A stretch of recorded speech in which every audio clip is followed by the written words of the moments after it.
Good evening and welcome to EastCast for the week of January 22nd. I'm Carla Schultzberg with Matt Leschner, my co-anchor. This week's hot stories are the beginnings of the Spring Musical Oklahoma and the lip sync contest. As always, the Spring Musical Oklahoma is directed by Mr. Robert D. Nation and is double cast with freshman Kathy Compouture and junior Tiffany Van Meter playing Laurie, the leading lady. Playing Curly, the leading man, is junior John Gunn in his first lead role, and senior Jason Friedman in his last production as an East Cougar. The 86-person cast works almost every day after school with choreographer Mary Beth Quinlan. The long-range dates set for this event are March 16th, 17th, 18th, and 22nd, 23rd, and 24th, with shows at 7:30 p.m. and Sunday matinees at 3 o'clock. Lip Sync Night was held here in East Auditorium last Friday night. A standing room only audience enjoyed 19 acts that range from movie themes to oldies to Michael Jackson to top 40 and to rap. Coming in fourth place was a group called the Fat Five, who did a popular rap song called Principal's Office.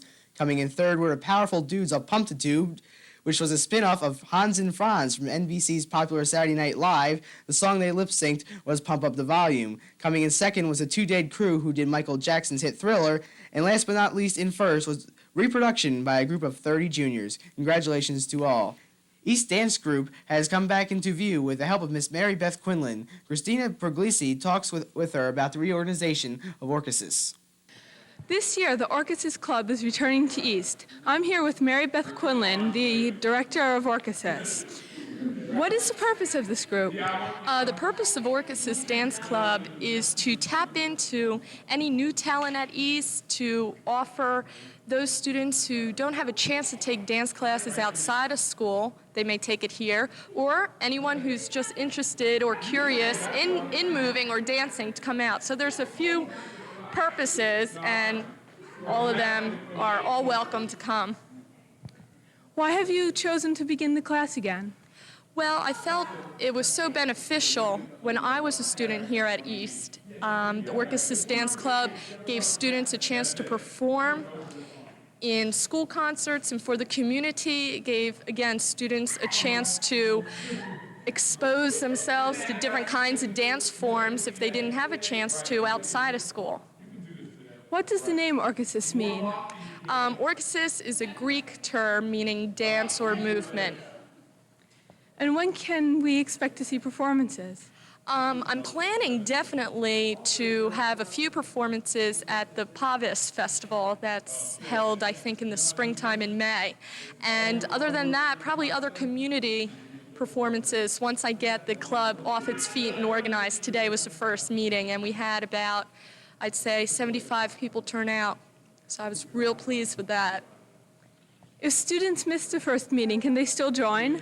Sure. How I organize this is Orchesis will meet a different day each week from 2:30 to 4:10. So if a student missed this first meeting, then he or she is welcome to come to the next meeting without missing a combination, since we will start new and fresh each week. Thank you, Mary Beth. Thank you, Christina. This has been Christina Puglisi for EastCast. Computer dating is the newest and hottest thing to come to East for Valentine's Day.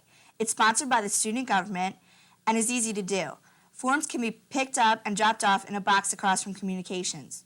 You answer the questions. A real computer dating service matches your answers to others who answered the same, and you get a list of 10 people who you are the most compatible with for only $1.50. So urge that special guy or girl to fill out a form, and you may be looking at a match made in computer heaven. If you are looking for something to buy your sweetheart on Valentine's Day, stop your search. The East Student Congress is selling 10 balloons for $6. Everyone loves a balloon. These balloons will be distributed on February 14th. Order forms are available at the Student Congress room. One of the many fine curricular activities here at East is a group called Amnesty International. Amnesty International is a world leader in human rights. The East chapter is sponsoring a rock concert to raise money for this good cause. With more, we go to Julie Litwin, who is with Mr. Mark Steele. As many people at Cherry Hill East are well aware, the Amnesty International Club is rapidly becoming one of the most popular extracurricular activities here at school. The advisor of the club is Mr. Brian Wolf, and he, along with the club members, have come up with an innovative idea. On Sunday, February 4th at 6 p.m., Amnesty International will be holding a benefit rock concert. Here to tell us a little bit more about the concert is Mr. Steele. Hi, Mr. Steele. Mr. Steele, what exactly is in store for us when we walk into the auditorium Sunday night, February 4th? It will be an evening of music, along with, more importantly, the political message that Amnesty International tries to bring out. We are going to have some local musicians who are pretty close to getting a major record deal, and we're also very, very fortunate to have some speakers who have firsthand knowledge of what it's like to be imprisoned and tortured, and I think that will prove to be very, very informative. Okay, do you have any specific types of groups performing? Well, we're going to have a variety of music. There's going to be some acoustic music that's going to kind of reflect the tone of freedom. Again, this is kind of a throwback to the late 60s, early 70s kind of movement. And in addition, there's going to be some bands that border on the kind of like Bon Jovi kind of rock, and then there's one metal band. And don't know if Tracy can zoom in on this. Here's a picture of one of the groups here that will be performing that night. This group is called Cost. One of the group members is a former graduate from Cherry Hill East. This guy right over here is Steve Cost, hence the name. Not spelled the same as our ex-principal, by the way. Steve's brother's band is also performing. They're the headliners. The group's called Surrender Dorothy, and they're getting pretty close to getting a deal. And the third group is a group that does rock and blues, a la like little ZZ Top or Allman Brothers kind of stuff. Great looking guy in the group who sings all the lead vocals. His name is Mark Steele. Great musician. Okay, is there any particular reason why you're holding the concert on a Sunday night as opposed to a Friday night, for instance? Yes, the availability of the auditorium. East Auditorium is pretty well booked. What will you be doing with the money you raise from the concert? Well, we do have to take a small portion of it for expenses. Sound system rental, pay off a couple of the speakers. But the vast majority of it is going to go right into the chapters of Amnesty International. The regional director, I believe, will be also one of the speakers here that day, and to give us a little bit more insight of what's going on. I think with the recent Amnesty tour with Bruce Springsteen and Tracy Chapman and Sting and Peter Gabriel, I think a lot of people are more aware of the organization, what it's done. And I think any organization that furthers the cause of human rights is one that's worth supporting. And you may not particularly care for the different styles of music that are going to be performed, but that's okay. But just try to get beyond that and think of what the important focus of the organization, freedom, human rights, and things along that line. And I think that everybody should really try very, very hard to attend it. It should be a very, very good evening of political and, social enlightenment, along with some entertainment. Well, we wish you a lot of luck. That should be good. Thank you. Well, there you have it, the first live Amnesty International rock concert. Don't miss the extravaganza Sunday night, February 4th at 6 p.m. Admission is only $4 pre-sale in the cafeterias during all lunch periods and $5 at the door. Thank you, Mr. Steele, for coming today. Thank you, Julie. This has been Julie Litwin for EastCast. Peace. Mr. Shelton Zeff is starting a new after-school activity here at East called Filmmakers Workshop. He plans to make a feature film here at East, but you do not need to act to participate. Besides the main roles, musicians, extras, writers, and technical personnel is needed. For more information, contact Mr. Zeff. The boys' varsity basketball team upped its record to 4-9 last week by defeating Overbrook 72-48.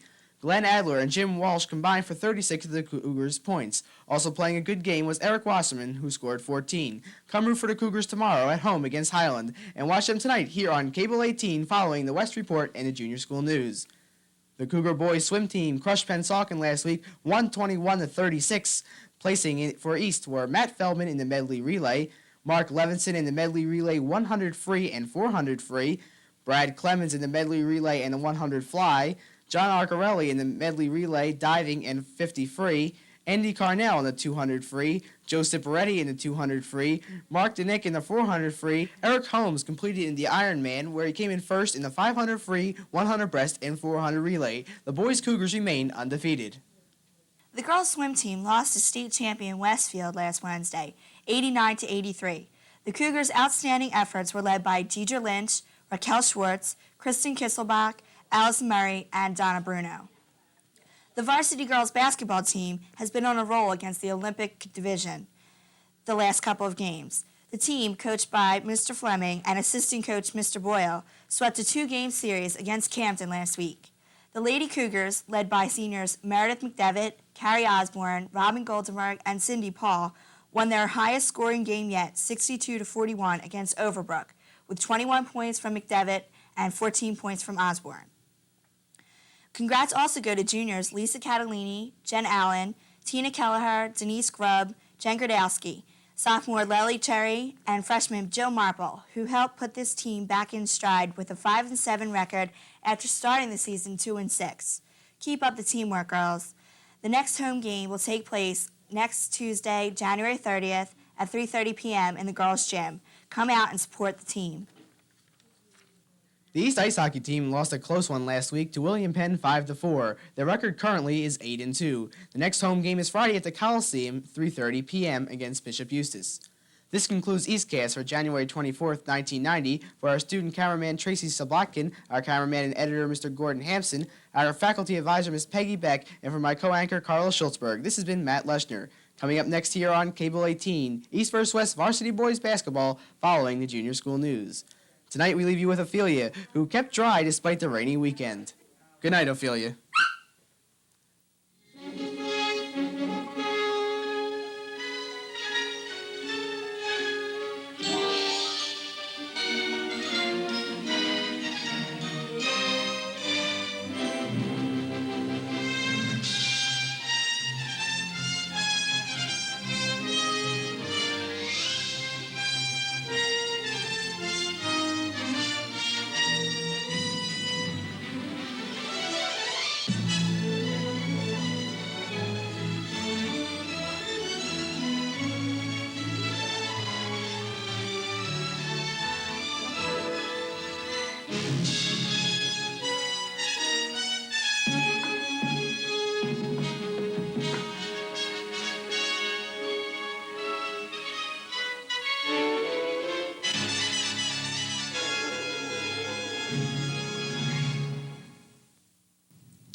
Good evening and welcome to the West Report. I'm Mike Blaze. And I'm Dina Romeo.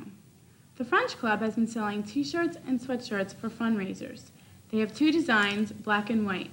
T-shirts are $8 and sweatshirts are $18.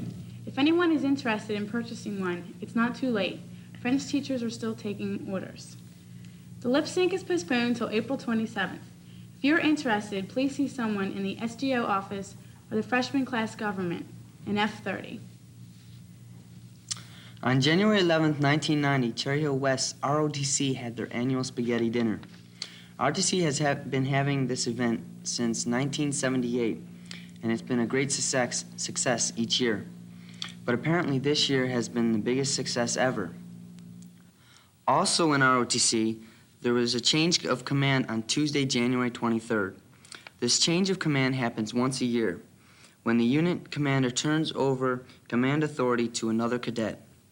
The outgoing commander this year is Cadet Major Sybil, and the incoming commander is Cadet Major Holderness. Congratulations. And here's Wendy with sports. The Philadelphia Inquirer ranks the Lady Lions basketball team number 10. In the beginning of the season, the Lady Lions lost their first 5 games, but now they moved in with a new record of 9-5. They had a successful victory over Paul VI last Tuesday. Scoring for West was Angie Spell with 21 points and Christy Lombardo with 10 points.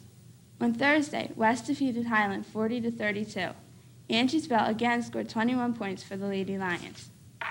The varsity boys basketball team has a record of 3 wins and 8 losses. Although they have a losing record, the team is hopeful. The JV boys team has a winning record of 6 wins and 3 losses. They are the only boys team with a winning record. Last Thursday, the West bowling team played Gloucester Catholic and lost all 4 games. Mark DeGaio had the high game of 188. The game last Friday against Cinnaminson was canceled, and it will be rescheduled for January 30th. The varsity record is now 7-9. The West wrestling team roared over Camden 50-15 last Saturday. Mr. Seymour said he was very pleased with the team's performance. The varsity record is 10-1. And now back to you, Mike. The Monmouth College Drama Tournament is on the 3rd of February. There are 5 events being held. They are scene competition, theatrical monologue comedy, theatrical monologue drama, dramatic pairs, and improvisational acting. Students can enter several events. Trophies and plaques are given to winners in each event. There is also a sweepstakes where trophies will be given to the top 5 schools. So if you are interested in participating and would like to know more, contact Mr. Joseph Gelora, Ms. McMenamin, or Ms. Boswell. Good luck to every entrant. Monday, January 22nd was the official last day of the first semester. Beginning yesterday, January 23rd, students began their second semester courses. Upcoming for Cherry Hill West, Ringwater Day is Thursday, January 25th and Friday, January 26th. SATs will be taken Saturday, January 27th. The Florida Parents Meeting will be held on Wednesday, January 31st, and report cards will also be issued. Tonight at 7 p.m., there's a guidance meeting for the parents of juniors. Thank you for watching the West Report. Please stay tuned for the junior school news, followed by the East-West basketball game. Good night.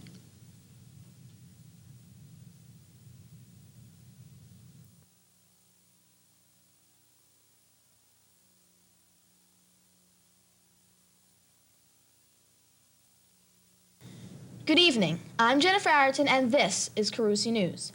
Good news! We will be reaching the halfway point of the school year as we come to the close of the second marking period this Friday, January 26th. Yesterday, Tuesday, the 23rd, was Photo Day, as students dressed their best to have their pictures placed in the yearbook. Now let's go to Aaron Lazar with this week's sports update. Aaron? Thanks, Jen. In basketball, the 8th grade boys team defeated a well-prepared team from Pennsauken by the score of 41-36 on Tuesday, January 16th. Pete Wasnitzer led all scorers with 9 points. Following that game, we traveled to Morristown for our annual tournament. In the first game, Carusi defeated Beck by the score of 44-42. Next, we challenged Morristown, who played an excellent man-to-man defense, which unfortunately held us to 23 points and a loss. The 8th grade boys team also beat Overbrook by the score of 36-34 on Monday, January 22nd. Unfortunately, 7th grade boys just couldn't take victory over a much taller team from Pennsauken and lost by the score of 41-33 on Tuesday the 16th. Also playing Pennsauken were Carusi's 7th and 8th grade girl teams. Both teams beat 2 tough teams from Pennsauken on January 16th. In 8th grade, the final score was 19-15, and Chalice Rhodes led all scoring with 6 points. In 7th grade, the final score was 15-13. Jane Glassman was the star of the game, who came off the bench in the 4th quarter and scored a quick 3 points. Also playing an excellent game was Diane Brownell, who racked up 6. The 8th grade girls also traveled to Beck for their annual middle school tournament. In the first game, the girls beat Pennsauken, but lost in the finals to a tough team from Morristown. The 8th grade girls played again on Monday the 22nd and defeated Overbrook 30-11. Carusi's wrestling team defeated Pennsauken Middle School by the score of 72-21. The entire team wrestled well. The wrestling team also defeated Overbrook by the score of 70-21 again. And that's about it for sports. Thanks. Back to you, Jen. Thanks, Aaron. In case any of you missed it, this morning, a breathtaking melody of voices performed in a choral assembly here at Carusi. For those of you who would like to see it, tune in next week when Carusi News will give you a glimpse of it. Now, here's Heidi Bank with this week's interview with Mr. Powell. Heidi? Hi, I'm Heidi Bank, and today I'm here with one of Carusi's new related arts teachers, Mr. Powell. Welcome to Carusi News. Thank you, Heidi. I appreciate being here. First of all, what subject do you teach here at Carusi? Well, this year at Carusi in the Related Arts, we have, I teach 2 programs. One is manufacturing technology for the 8th graders and construction technology for the 7th graders. Oh. And if you want me to elaborate more on that, in the manufacturing, what we do is basically set up a little assembly line. And one big difference at Carusi that I'm used to is we will have all the students come through all the programs, which means every 8th grader in Carusi will come through manufacturing in an 18-day cycle period. So we'll design a little project and we'll set an assembly line up and actually go from the beginning to the end in those 18 days. So it's fun. And then in the construction part for the 7th grade, again, we have all the 7th graders coming through. And we have more cycles for them, so consequently it's less days. So in 15 days, we'll take and build a wall segment so the students will know what actually goes into building a wall and some of the basic trends in construction today. Okay. How long have you been in the teaching profession? Well, I started teaching, seems like a lifetime ago. In 1969, I graduated from Trenton State College. I did my student teaching at Cherry Hill. So I've been in Cherry Hill for about 22 years now. Where did you teach before coming to Carusi? Well, last year I was teaching one period at Cherry Hill West, at High School West, and also a few classes over at the alternative school at Malberg in a program which was cooperative industrial education, where the students, the juniors and seniors, usually boys in the high school level, would go out and work on some type of industrial jobs, and I would go out and see them working and set up the jobs and talk about work and things like that. Where did you receive your education? I graduated from Trenton State College, and at the time Trenton State College was the closest school to South Jersey that offered industrial arts, and that's why I went to Trenton State. Why did you choose the teaching profession? Well, as I was growing up, one thing I really got involved with and really enjoyed was working with tools and working in the shop. And then when I got into high school, I took a lot of the shop classes. Really enjoyed the classes, enjoyed the rapport I had with the teachers, and figured that it just looked like a nice way to spend my life and a good career to choose. And I really have had no regrets. It's really enjoyable teaching. And what grade do you like to teach the most?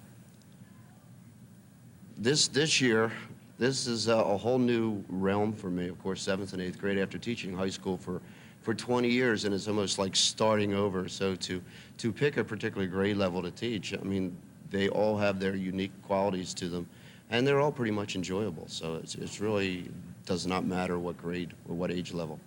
Now that you've been here at Carusi for almost 6 months, what are your feelings about it? Oh, Carusi is a real nice place to work. It's a real nice school. The kids are really, there's some extremely nice kids in Carusi. And of course, again, this year, for the first time in my teaching career, teaching almost every student in the school, where I will by the end of the year, it's really nice to walk down the hallway and have this young person or that young person always saying hi to you, and it's a whole different and new ball game for me this year. It's almost like starting over. Well, how would you compare teaching at Carusi with teaching at the high school? Different, very different. All right, at the high school, we were on, for 20 years, I was geared to a 42-minute period, and at the end of those 42 minutes, a bell would ring, and you get 5 minutes to change classes, and then a new group would come in. But with the modular scheduling at Carusi, it's different, and then, of course, the related arts schedule with the tracking, as you know, we have 75-minute periods, 3 of them a day. So you do have to change your whole thought modes. Basically, you have to try to get yourself back down to the 7th and 8th grade level. And that in itself has been quite a transition for me this year. But it's really working out well, and it's really nice. Okay, well, thank you for taking time out of your busy schedule for being here with us today. Thank you, Heidi. Back to you, Jen. Thanks, Heidi. Well, that's it for this week's edition of Carusi News. Good night, and see you next time.